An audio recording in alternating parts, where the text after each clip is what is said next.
नमस्ते बच्चों। आज मैं आपको शुंग वंश के बारे में जानकारी देने जा रहा हूँ।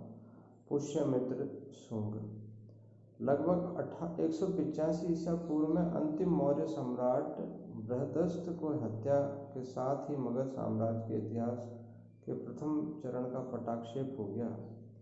इसके बाद लगभग 5 शताब्दियों तक भारतीय राजनीतिक इतिहास में अस्थिरता, विदेशी जातियों के आक्रमणों का लगातार दौर चला और जब यह अस्थिरता का दौर का अंत हुआ तो गुप्त साम्राज्य की स्थापना हुई।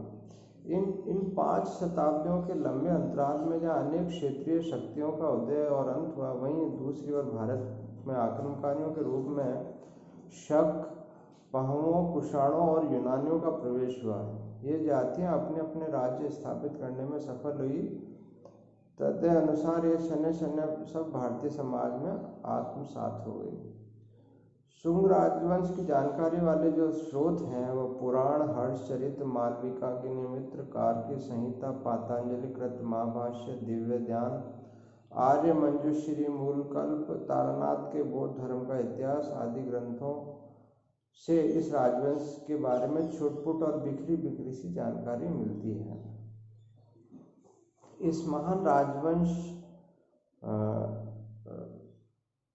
जो मौर्य वंश के नाम से प्रसिद्ध हुआ, उसका पटाक्षेप इसी वंश के जो संस्थापक थे पुष्यमित्र द्वारा किया गया। शुंग वंश एक अति प्राचीन वंश था। प्राचीन ब्राह्मण ग्रंथों में आश्यलायन, श्रोत्रसूत्र, पाणिनि की अष्टाध्यायी में बृहदारण्यक उपनिषद, हरिवंश पुराण आदि में मालविकाग्निमित्रम, हरिश्चरित व तारानाथ की पुस्तकों में शुंगों को ब्राह्मण वंशीय कहा गया है। बृहदारण्यक उपनिषद में शुंगी पुत्र आचार्यों की चर्चा आती है। हरिवंश पुराण में एक द्विज सेनानी का उल्लेख है जो कश्यप गोत्र का था। उसने अश्वमेध यज्ञ कराया था। मालविकाग्निमित्र में पुष्यमित्र को बिंबिस कुल का कहा गया है। आधुनिक इतिहासकार जिनकी संख्या अधिकांश है, वे शुंगों को ब्राह्मण मानते हैं, लेकिन कुछ इन्हें पारसिक और मौर्य भी मानते हैं। पुष्यमित्र शुंग का शासनकाल 185 ईसा पूर्व से 148 ईसा पूर्व का है।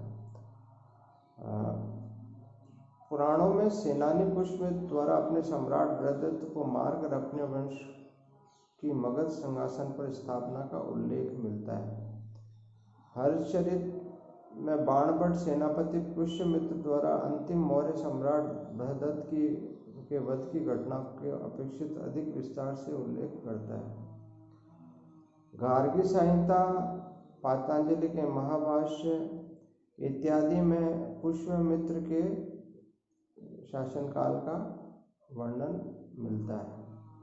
इस प्रकार से यह सर्वस्वीकृत है कि पुष्यमित्र शुंग का कार्यकाल 185 से 148 ईसा पूर्व तक का रहा। अब इनके शासनकाल के मुख्य घटनाक्रम क्या क्या रहे? विदर्भ प्रदेश से युद्ध। विदर्भ प्रदेश अशोक के समय में मौर्य साम्राज्य का अंग था,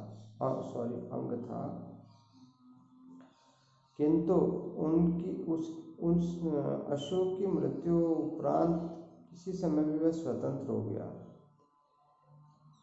और जब पुष्यमित्र का राज्यारोहण हुआ तो यह अपने आप को अलग मानता था। इस घटना की पुष्टि कालिदास के मालविकाग्निमित्र नाटक में विदर्भ को अचरिधिष्ट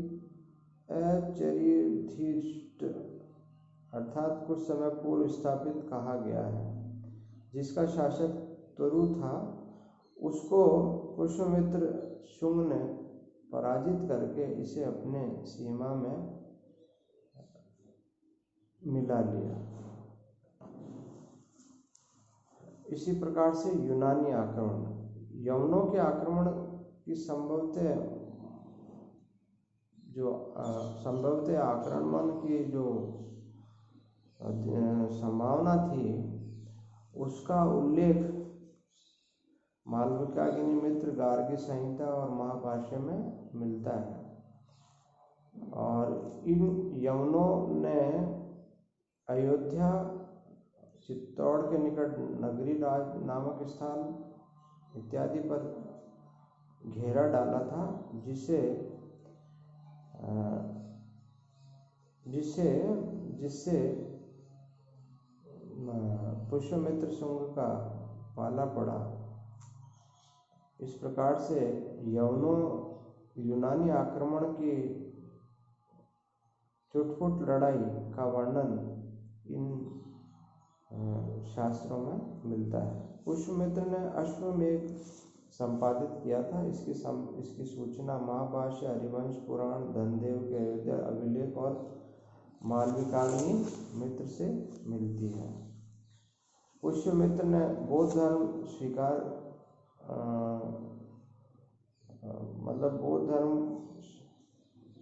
स्वीकार नहीं किया था और बौद्ध साहित्य में इससे पुष्यमित्र को बौद्ध धर्म विरोधी एवं बौद्धों को उत्पीड़क कहे जाने वाला कहा गया है। इस प्रकार से 148 ईसा पूर्व में 36 वर्ष के कार्यकाल के बाद पुष्यमित्र शुंग की मृत्यु हो गई। उसके बाद उसके 9 वंशों ने 76 वर्षों तक राज्य किया। शुंग वंश का पूर्ण राज्यकाल 112 वर्षों तक माना जाता है। पुष्यमित्र के उत्तराधिकारी के रूप में उनका पुत्र अग्निमित्र शासक बना और उसने 8 वर्षों तक शासन किया। उसके पश्चात उसका पुत्र सुज्येष्ठ 7 वर्षों तक शासन रहा, फिर वसुमित्र रहा, फिर उसके पश्चात ये सिलसिला चलता रहा और उसके पश्चात आंध्रक, पुलदिक, घोष, वज्रमित्र, भागवत और देवभूति का उल्लेख तो विदिशा के अभिलेख में भी मिलता है। इसके पश्चात भागवत का उल्लेख भी मिलता है और भागवत ने लगभग 32 वर्षों तक शासन किया। देवभूति या देवभूमि वंश का अंतिम शासक मानते हैं। पुराणों में एवं हर्षचरित में से ऐसी सूचना है कि ये 72 ईसा पूर्व में वह ब्राह्मण मंत्री के हाथों में मारा गया, जिसका नाम वासुदेव कण्व था और उसने कण्व वंश की स्थापना की, जिसका शासन 72 से 27 ईसा पूर्व तक का है। इस 45 वर्ष के शासनकाल में कर्ण वंश के 4 शासक हुए, वासुदेव, भूमिमित्र, नारायण और सुशर्मा। इसके पश्चात अब हम कल गौतमीपुत्र सतकर्णी के बारे में जानकारी शेयर करेंगे। तब तक के लिए धन्यवाद।